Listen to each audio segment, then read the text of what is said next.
Hey MMT followers, Christina Fuges with Moldmaking Technology for a quick MMT chat.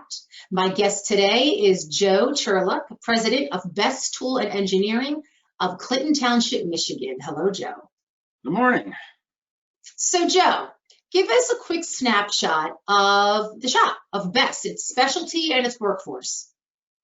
Okay, we're injection mold. We build injection molds, but we design. One of the things our specialty is, we call it design for, not design and manufacture, because that's really critical nowadays.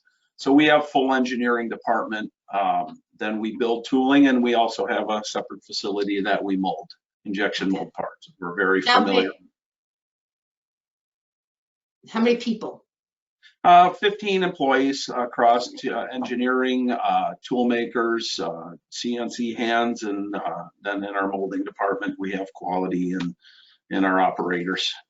Okay, so what do you view as Best's chief competitive advantage? How do you stand out? Well, our chief competitive advantage is the ability to drive costs out of products. This has allowed us to match and beat overseas prices. That's what we do best in this country, right? We innovate, we don't copy, right? That's the truth. So yeah. I've lost count how many times I've heard the phrase, I didn't think we could manufacture in the States, or I was told it would be too expensive to make it here. Yeah, yeah. What is key to Best accomplishing that? The engineering, really just engineering, again, for manufacturing. If you just take any given part, you're fixated on, you have to make that part as it is. We work with companies to redesign parts for full assemblies, not just one integrated part, but integrate this into assembly. And what is the best way? Because our experience has been in automation and also all other areas. So we're not just focused on just injection molding. Got it. All right. Okay. So give us a quick day in the life of Joe. What do you do every day? All right. Well, like most tool shops, you're confronted with new challenges every day, right? You schedule a daily routine, but with current technology, again, I've seen, don't want to date myself, but you know, when the fax machine came out, wow, what a time saver, right? You would have a driver running around picking up prints, but now you've got your phone, customers are texting you, email. So they deserve your attention. They expect it. The availability of you 24/7 is now the norm. So, you know, I've come in at 6 in the morning, get an early start to the day, had a customer waiting at the door with an issue. So those are the kind of things. So short, quick day, one word, adaptation. Well, that's a good one. Flexibility, you have to be, right? A mold builder has got to be that way. Yep. Okay, so with current changes like happening in the automotive space, and you've mentioned to me before, prior, that you see mid-market molding, you know, growing, and you've kind of identified a nice niche for yourself. Can you talk about that opportunity and what Best is doing in that space? Sure. What I see transpiring, something I've been watching for a long time, is this customization, individuals. I always said, you know, they talk about putting these platforms on in the car. They did it with the Neon and the PT Cruiser, right? Put them on the same platform. You know, why can't you go into the dealership and say, I want a car with this fender and this interior? So you're seeing that transformation from mass production. And this isn't just in the automotive markets, but all markets. The new technology from 3D printing to just the speed of manufacturing is allowing more low volume customization in all markets. And you see it if we just focus and laser in on the automotive, all of these, I call them boutique car companies, right? Making electric vehicles. So they all need to be serviced.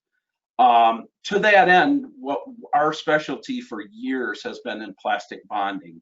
And these has normally been reserved for higher volume customers. So I've heard many times from tier 1 suppliers that the new company X wants us to set up and run 50, 500 parts a month. And they're just not set up to do that. Their specialty is high volumes. They can't be taking tools in and out and in and out. So we saw that this hole in the market, and we intend to fill that hole. We've been working with high volume aluminum mold since the mid 90s. I mean, we've always been ahead of the trends. I read things that are happening and I kind of chuckle because, you know, we were doing lights out machining back in the early 90s before you even had simulation going on. But we intend to leverage our tooling knowledge in the vibration hot plate welding that dates back a long time and bring this to the mid-market customer. I love it. Thinking outside the box. You've also expanded your customer base. I mean, you do automotive, medical, consumer, food service, and hardware manufacturers, but you mentioned starting to do some government contracts this year. So how is that segment going so far? All right, well, we're continuing to develop this. It's been a long, this is something that I found you don't do overnight. It's a complete different experience, and this is a journey. So I call it, it started a year and a half ago with education. We're treading cautiously. I mean, each time we quote, we're faced with seemingly unending compliance requirements and FARs that are a challenge for small companies. So you have to be very careful because this is a contractual commitment now. You know, most of what you're used to dealing with in molding is, you know, you go meet your buyer, you know each other, you shake hands, they give you a PO, and you know these expectations. It's a complete different situation. Then there's the new, and if you don't know what CMMC, Cybersecurity Model Certification is, you better, because this is now a government requirement. But I see this moving into all industries with running. So gaining this certification is going to be a competitive advantage for us. And I strongly suggest anybody, if you haven't heard it, find out what it is, learn about it. That's a great word of advice. We've been covering mold making technology, that more and more, the topic of cybersecurity, but I did not know there was a certification to attain. So that's a great word of advice. Not going away. So my advice, government contracting, it's not an overnight thing you just jump into when work is slow. Okay, it takes time, planning, education. There's a lot of resources out there to do it. And I'll leave it at to be continued with us. We're continuing to follow that path. All right, then I will follow up with you on that. All right, so now I want to get to what really intrigued me when I first learned about you, and it's how your general approach to business, and you put it this way, was entirely turned upside down last year. You know, and I find what you went through and what you did is pretty fascinating in the world of mold making in terms of the business side. So let's get into this. Let's talk about, what am I talking about? Okay, well, if you survey, and I'm going to rely on your experience, maybe you can tell me, most smaller tool shop owners, where did they come from? Well, mold making. Inside the shop, right? They were mold makers. Yeah. We're not business school graduates. We decided, most of us started on the shop floor. And those of us with the drive, we opened our shops. I started with 1,200 square feet. Some people started in garages, right? Yep. And over the years, we developed our customer relationship within our circles, right? We had our circles, and in most cases, that was enough. That kept us going. It kept me going for probably a decade, and even enjoyed some growth on that. But for myself, recently, it become my goal to increase sales and see, you know, my new goal is what can I turn this company into?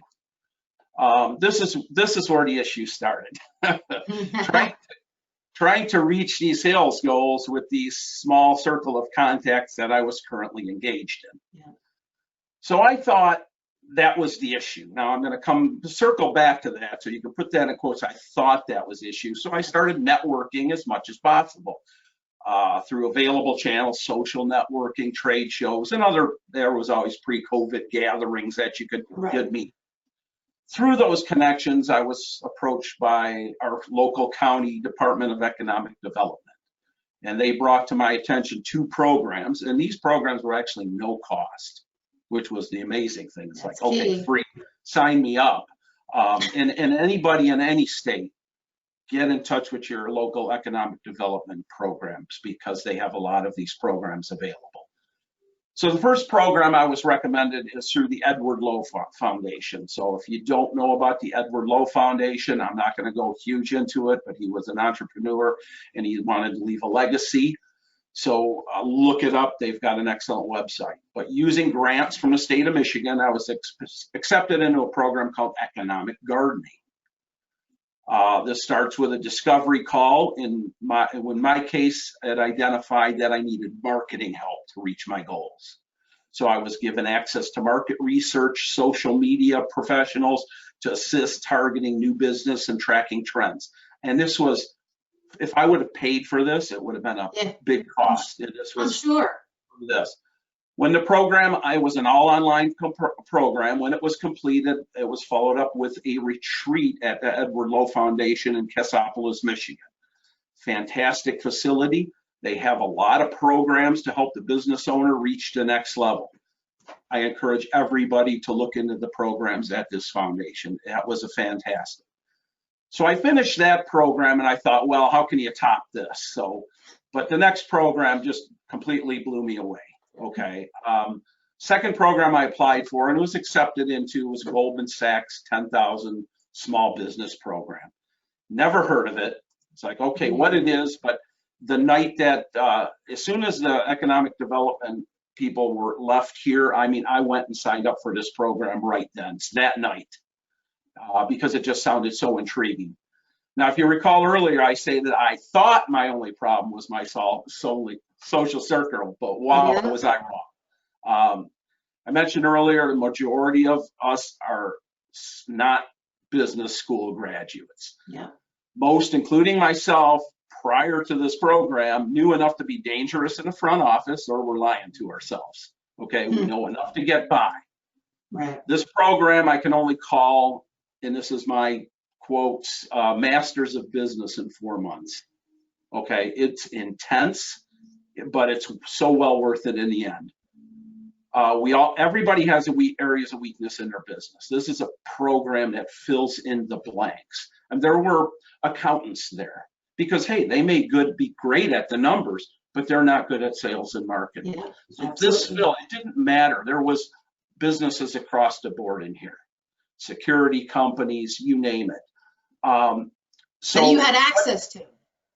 There was a group of 32. So it was a group that we went in with. So it covered growth and opportunities, money metrics, leadership, marketing and selling, operations and processes, negotiations, which was a big one, and another big one, being bankable, which with most people being bankable, the bank is the enemy.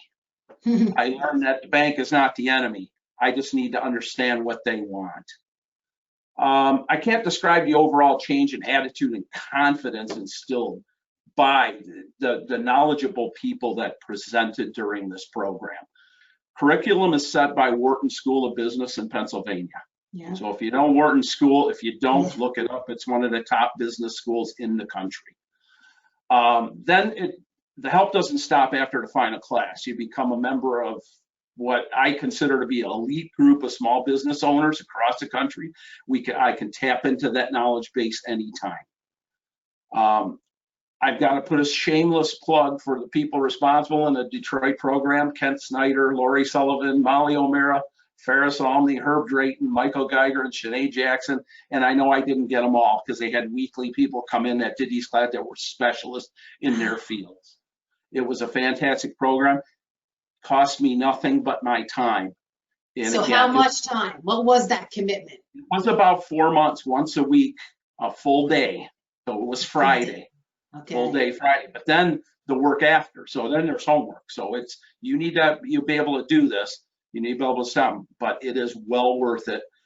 Anybody can apply to this program at www.10ksbapply.com. I strongly suggest you do that. Experience what you can do and transform into. I was hitting a ceiling. I could hit a sales height and I just could not get past that ceiling. And I just didn't know what to do to get by it because I was not a businessman. I was a mold maker. I could make things. Yeah. I would beat you because I would outwork you. Yeah. Now I can outthink you and I much more bigger competitive advantage. Well, you're probably working, that's an expression, you're working smarter, not just harder, right? Because of all this. You're working on your business, not in your business. There you go. Yeah. So I just think this is huge for the audience to hear, that there's access, free access to this kind of training, from on the business side, because you are correct. That is the one true weakness of the mold manufacturing community, generally speaking. And they will all admit it. they are craftsmen, they are skilled people, but when it comes to the business side, that's where they need the most help. So this is just the most important thing that I probably will help to put out there this year is what you're saying right now. Perfect. Yep. And I think it is. I haven't seen anything written on it before. Yeah. So, actually, I might even reach out. Maybe it's something for Amerible next year to get them and you to talk about this. I mean, it's what's needed, you know? So thank you for that. Get it out and publicly known. It's out again. Had they not a local chamber of commerce, and again, I got that just through networking. I mean, you go back to stage one of all of this is I thought networking was not important. Okay. I mean, again, you're tied up in your business all day. Right. And what's network going to get me? A bunch of salesmen calling me for something I don't want. I mean, I'm not saying anything that everybody else isn't thinking. But Right. no, the only way or the other thing is who you know and networking with people. And through that networking, got these people from local economic development in, show me these programs. So definitely get it out there. Yeah, it is networking, Joe, because people discredit that. And if you don't put yourself out there and join different organizations or go to different events, you're never going to meet that one person that's going to introduce you to somebody else, to somebody else. That's how it all happens. You can't stay just in your shop. You have to get out. Right, so, and again, I think that's a lot of people in my area where we were brought up in a shop. So we're just, hey, we're used to being out there working on a stream, putting our nose to it. We work hard, we're hard workers, and we just don't look outside our circle. And you need to do that. You need to get outside that circle. You do. So thank you for that. All right. So how can we can't not talk about COVID. It's still having an impact. It's still going on. So can you shed a little light on how business is for Best and what, if any, impact there has been to the company? Well, we're down in automotive. Our molding business is less than 1% automotive. Okay. Our tooling business is about 60%, but that downturn started in 2018, if you were watching the trends. And that was driven by factors that weren't COVID related, USMCA, tariffs, and the other thing that I call consumer direction. I mean, the auto companies still can't, and I can't blame them, being a businessman, you got to invest a lot of money. Are people going to buy an electric car? So everybody is waiting. So all our other customer bases have been stable, not huge growth. But based on my experience, I anticipate automotive sales to increase substantially next year, second, third quarter, because they slowed down back in 2018. Yep.